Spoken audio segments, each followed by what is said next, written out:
giờ âm sang lướm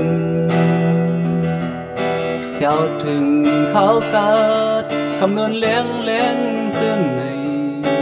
hằn na non khăm mà cấm nhớ rồi một bàn lu ôi có lúc lần phải có hấp hồn ăn xem ta yang bay mưa xưa hà lấy thốt có hấp hồn hồn hư sang lưng có sập dây lòng ấm ý dầm dãi ấm này em thôi lúc lên nơi rơi ấm giang rơi vì ấm ý dầm nắng ấm này lấy tháng mấy dài màu nông liếm dài qua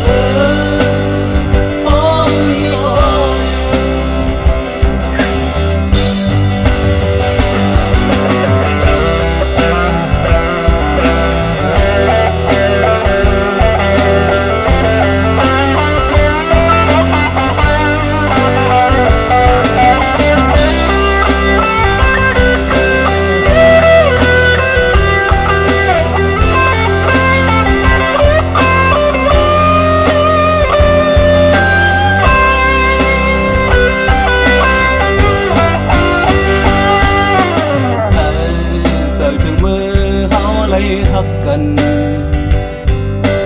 ai hôm chăm ổn sao nông khấm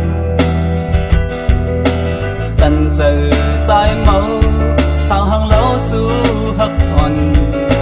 sẵn giờ hôm hôm vẫn hắc cần khấm chừng mưa lớn lén lén bưng sờ nơi úp dài hằn nông khăm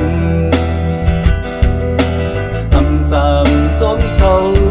muôn mưa háo mi hiếm cần dập giờ cốc nó